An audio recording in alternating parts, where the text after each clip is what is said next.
Nature and functions of literary criticism.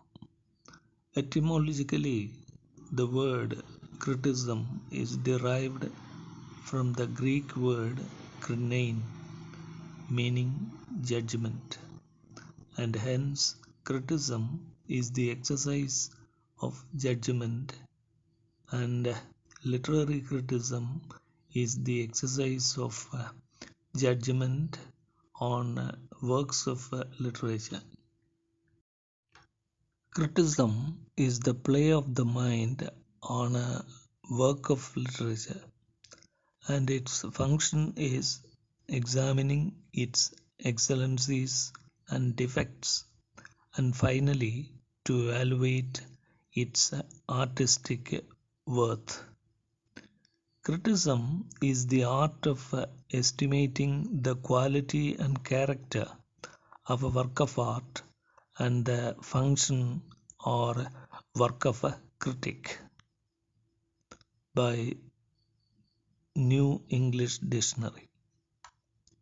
To set up as a critic is to set up as a judge of values, by I.A. Richards. Criticism is a disinterested endeavor to learn and propagate the best that is known and thought in the world, by Matthew Arnold. The sole task of criticism is to answer three questions. What has the artist tried to express? How has he succeeded in expressing it?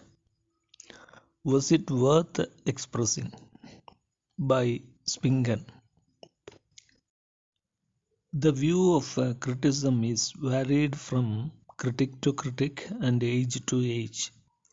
There are as many theories of criticism as there are critics. The view of criticism is directly related to the critic's own intellectual preoccupation and his philosophy or outlook of life. So, a critic with moral and religious bias would be of the view that the function of criticism is to examine the moral worth and significance of a work of literature. On the contrary, one with an artistic bent of mind would be of the view that function of criticism should revolve around the aesthetic appreciation. Moreover, the idea of criticism varies in accordance with the idea of literature.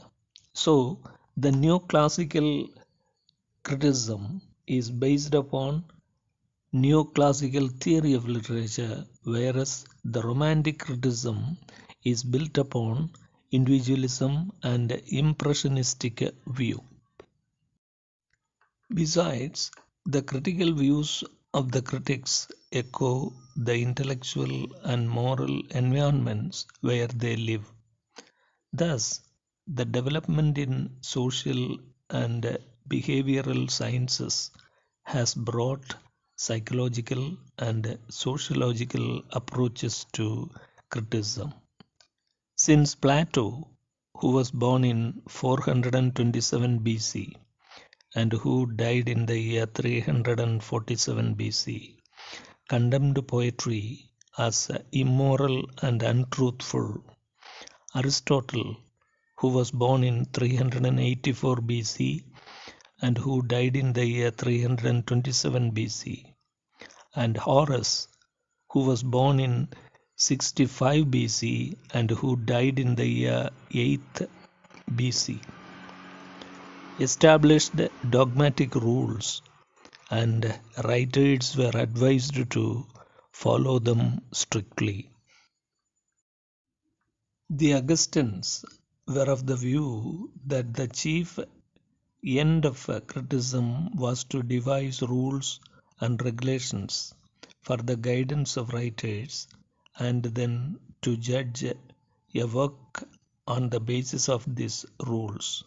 However, With the rise of romantic individualism, Wordsworth and Coleridge came out with impressionistic criticism.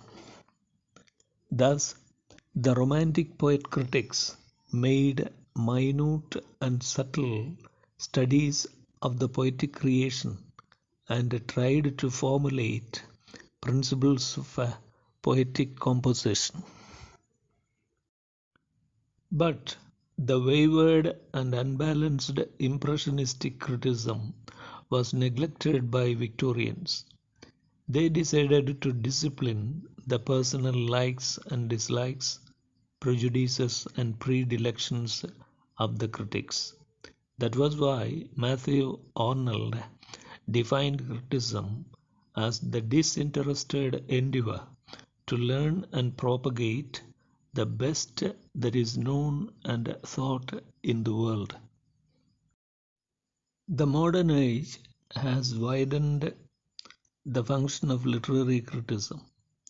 It created two kinds of criticism: the extrinsic criticism takes the cultural, sociological, and psychological concepts into consideration and relates a work of literature closely to the life and the age of its writer. But on the other hand, the new critic of the ontological criticism examines and studies the work of literature word by word and line by line without any reference to any other extrinsic considerations. Thus, gets a better and clearer understanding of the work. The new critics of the 20th century began to look for paradox, ambiguity, irony, and tension to have a better interpretation of the text, whereas the contemporary critics deal with all that belong to the present and occur in the present. Because the 21st century literature deals with current theme or issues and reflects a technological culture. Authors from diverse cultures and backgrounds gain more recognition. This has enriched the global literary landscape. Moreover, they are data rich and media driven too. Since the 21st century learners have command over the digital and informational world, the writers too have to equip themselves with the same. So the writings have also become learner centered. However, Derrida's deconstructive approach and Foucault's discourse theory have influenced the literary criticism of the 21st century to some extent. Since the functions of literary criticism are evaluations, interpretations, and elucidations, the critic should be aware of the three principles of criticism: the principle of truth, the principle of symmetry, and the principle of idealism. A critic should be a man of sound common sense, understanding, and clear thinking. A critic must be a man widely read not only in the literature of his own language but in that of as many languages as possible. He must have proper training and technical skills in different branches of literature. He must rise above all personal, religious, national, political, and literary prejudices and predilections.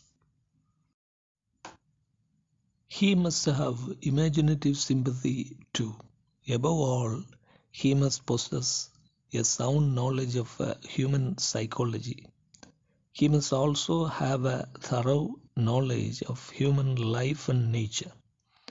Apart from all these qualities, he must be able to put his responses before his readers effectively, clearly, and lucidly.